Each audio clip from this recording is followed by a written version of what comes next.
And when I was vice president, things were kind of bad during the pandemic. And what happened was Barack said to me, go to Detroit and help fix it. Well, poor mayor, he spent more time with me than he ever thought he was going to have to. God love you.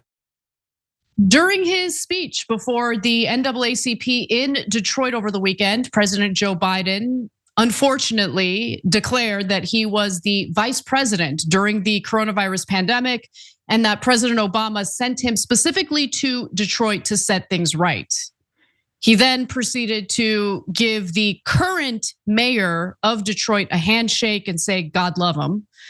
Obviously, Biden was not vice president at the time, nor was Obama the president of the United States. And if you think that maybe, just maybe, he misspoke and meant to say that he went to Detroit following the economic crash and in order to deliver news about the, automotive bailout that happened under Obama, you would be mistaken because again, he talked about spending a lot of time with the current mayor of Detroit.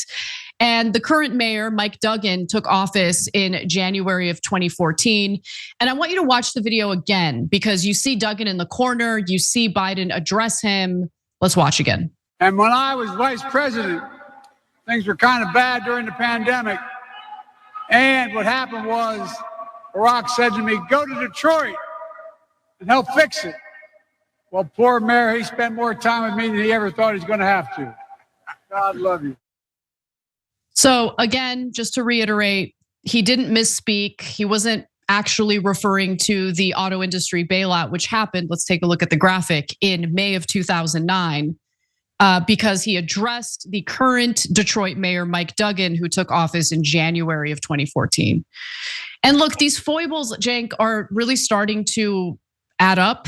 I do think it's hurting Biden in the polling, and we're gonna get to how Democrats or the Democratic Party has responded to the polling. But in April, I also just wanna note that he appeared to read the speaking instructions from his teleprompter during a speech. Folks, imagine what we can do next. 4 more years. Pause. 4 more years.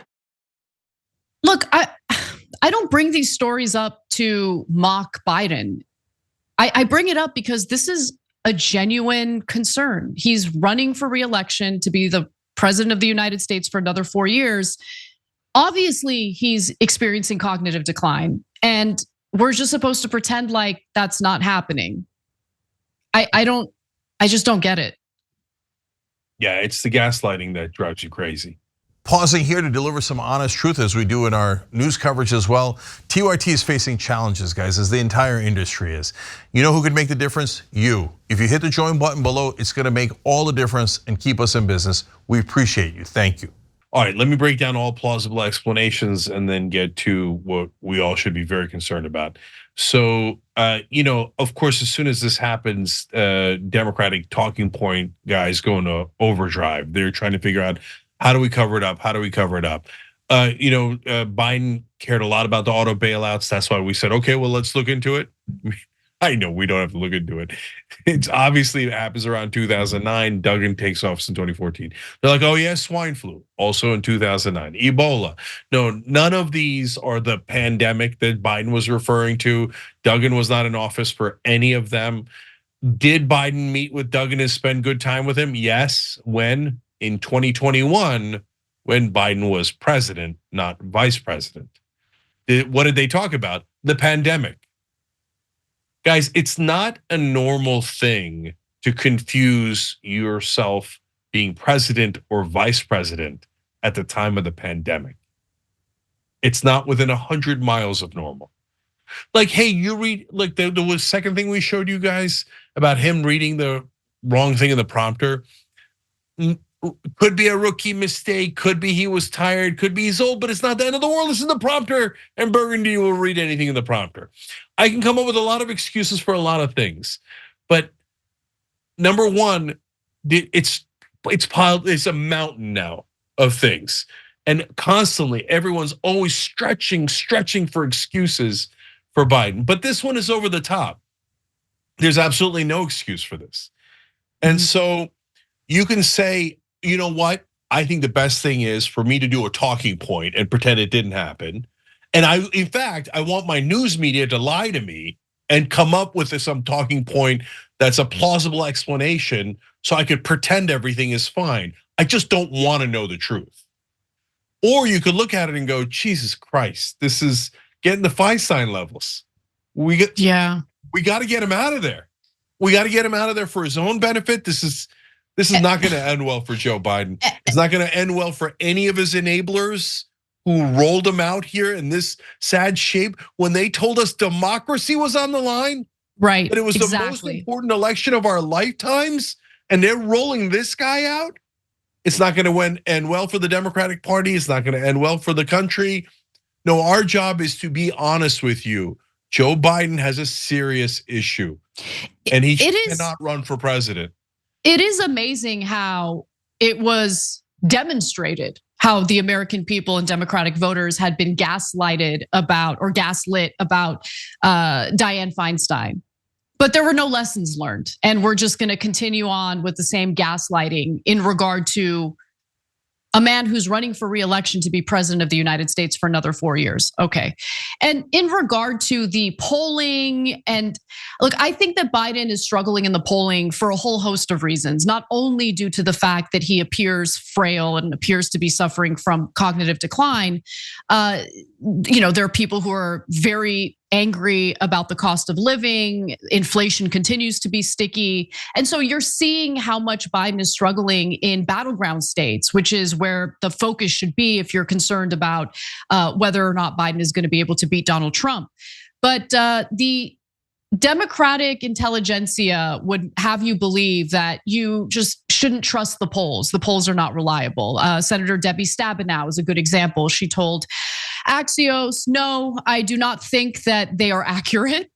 No explanation, just I do not think that the polling is accurate. You have Senator Raphael Warnock. The polls showed that I was down when I entered my race, and polls didn't look that great for Angela also Brooks a couple of weeks ago, but she won the primary heartedly.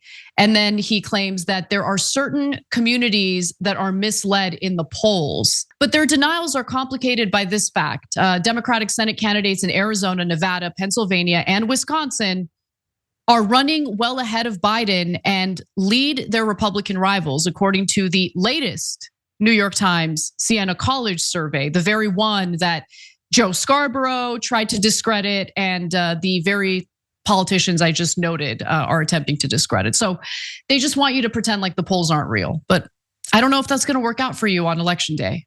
It literally never does. It's what losers say. It's what Mitt Romney said in 2012. It's what Donald Trump said in 2020. Oh, the polls are wrong. Oh, the polls are wrong. I'm leading anyway. Yeah, and Biden and his Democratic allies sound just as deranged. And I'm sorry if it hurts your feelings, but the polling is not inaccurate. And so you've got a Senate candidate, Democratic Senate candidate in Nevada winning, and Biden is losing the state by 12. The people saying it shouldn't be Biden aren't the ones trying to hurt the Democratic Party. They're the people trying really, really hard to make sure the Democratic Party wins. The moron liars who are pretending that Biden is perfectly fine and that all of the polling is wrong are the ones hurting the Democratic Party. They are leading us off of a cliff on purpose because they would rather serve their dear leader and have whatever interest they have in Washington be protected than be honest with you and turn around and try to actually win this election. They don't mind losing the election at all. You see a Democrat supporting Biden that's a politician, know that they do not mind losing the election at all as long as the Democratic establishment stays in charge of the Democratic Party. So I want to just quickly correct what I just said because I misread one of the graphics. Let's go back to that Raphael Warnock statement. He said there are certain communities in the polling that are missed in the polls, right? Not misled. I misread that. So he's basically arguing that the polling does not have a representative sample and thus should not be trusted. Yeah, there's no indication of that. Like that's ridiculous. And guys, I've seen politicians be up and down the polls. Look, if you were around long enough, you saw me predict Mayor Bill de Blasio winning when he was in 5th place in New York. So to be down in the polls is not the end of the world. It depends on what is the underlying numbers, what is the trajectory, all the other factors. Biden is so far down and his trajectory is going nowhere but down. And then he could barely speak. And then he makes monumental mental errors, like thinking he was the vice president during the pandemic. And all of the fluffery and the talking points meant to protect him in this protective bubble are never going to work. So you can kiss his ass from here to election day, and it isn't going to change anything. The only way that we beat Trump is if we have a different candidate. Stone cold fact. Thanks for watching The Young Turks. We really appreciate it. Another way to show support is through YouTube memberships. You'll get to interact with us more. There's live chat emojis, badges. You've got emojis of me, Anna, John, JR. So those are super fun. But you also get playback of our exclusive member-only shows and specials right after they air. So all of that, all you gotta do is click that join button right underneath the video. Thank you.